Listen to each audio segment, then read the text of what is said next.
There's a group of redpolls down here. The first group that I've come across yet this winter. And they've been staying ahead of me here.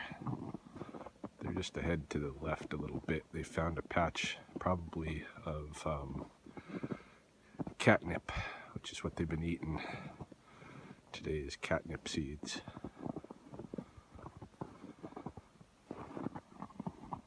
I see one up here on the left. They're very small birds. I see a couple of them. They are eating something up here.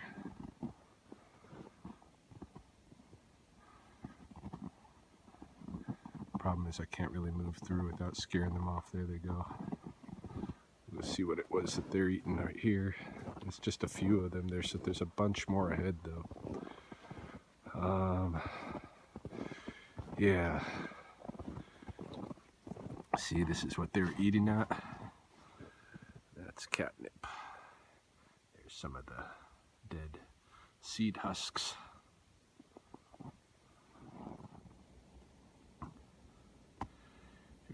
I was just watching one right there, eating.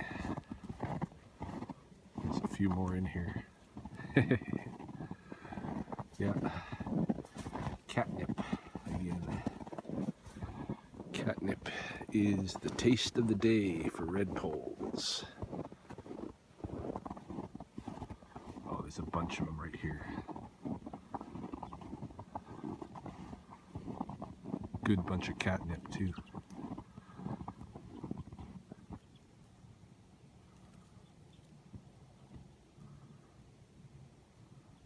Yeah, they're right in here eating catnip.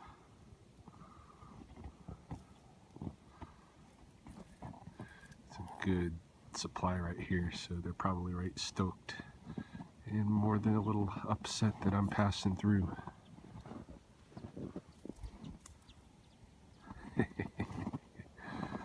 Sorry guys, I'm just moving into this brush here in these trees. I'm going to check in with the horned owl couple, see if they're still living here. This is University of Lethbridge and there's been a lot of construction near here lately, so wouldn't be surprised if they decide to leave. Seen a bunch of pheasants, male pheasants. There's one right there. See him?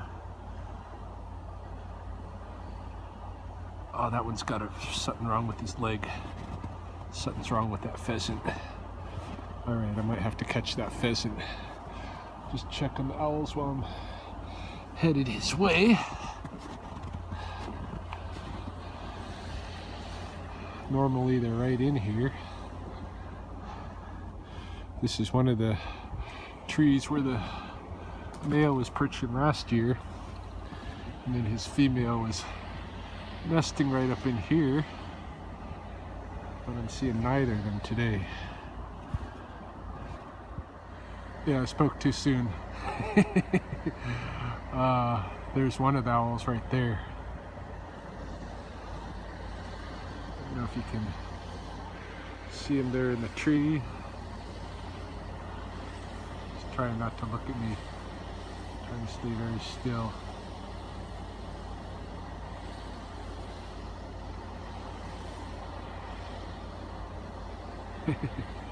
Really blends in.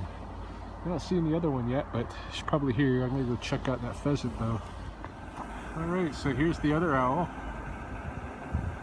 Perched right up here. Pretty close at hand.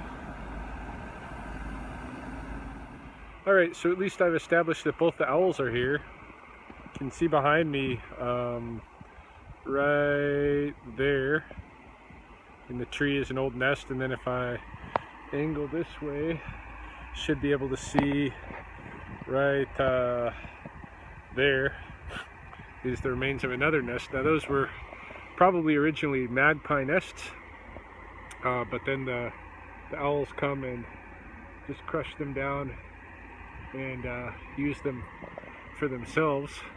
Now the way to find where owls perch in, of course, you know, there's certain kind of areas that they like to use, like this, where there's a bunch of conifer trees really close together and you're near a good food source like all of the mice of the university. But you know, where are you going to find the owls exactly in a small little forested area of conifer trees like this? One of the ways you can look for them is by looking for droppings and, of course, owl pellets. This is one of the main perching trees here, and when it's not so snow covered, the ground here would be littered with pellets. What I do still see though is evidence of the droppings. You can see it protruding there from under the snow on the branches. All of the branches that are underneath the perch have those, you know, residues of owl droppings on them. The whitewash, right? Yeah, so what I'm gonna do is this is gonna be one of the couples, if not the main couple, that I pay attention to over the next month or so. We are in the 4th lunar cycle of winter, Coyote, and we're in the 1st quarter of the moon. But as we go into the next lunar cycle, Bitakis, on the eagle moon, both the eagles and the owls should start incubating eggs. They should sit on their nests. So I'll be curious to see how quickly into that lunar cycle they do that this year, or if they even get a kind of an early start, because we've had, for the most part, a relatively mild winter, you know. Wasn't able to catch that pheasant, by the way. Yeah, that pheasant was, even though he's gimpy, he's a fairly fleet of foot, and then nothing wrong with the wings. So there's a good bunch of them in there though. There's probably half dozen at least. And just following some tracks, coyote tracks, down below my neighborhood here in the coulees. And this is typical of what happens when I follow coyote tracks. Come to something like this. Bang! A huge coyote intersection with tracks going off over here, tracks going off over there, tracks going up over the hill. You know, and which coyote was mine? When we reach this part, it's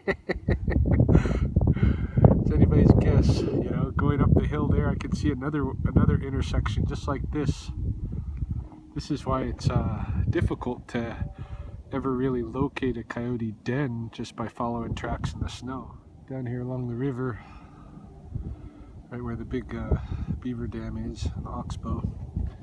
And looking at these like gum weeds here, and notice all the flower tops still on this gumweed. I mean, there's sections here where there's not, you know, no flower tops on them, and there's sections where there's flower tops. Now compare this with, there's some more gumweed there, and some there. Compare that with like this plant right here. Very few flower heads. All of this cleaned off on the top. So that could be deer, that could be mice. I don't know how recent that was, otherwise I might be able to tell if it was. I've seen mice working gumweed flowers before. You know, and if they did it just after recent snow, you can tell. But how it is now, when the snow's been here a few days, you don't really know, and I don't even know when that was clipped off. Could have been a month ago, you know. When you're out here and you want to know where are all of the animals, you know, where's all the mice and voles and rabbits and porcupines and this that you're not seeing, where do they stay? Here's one way to look for them.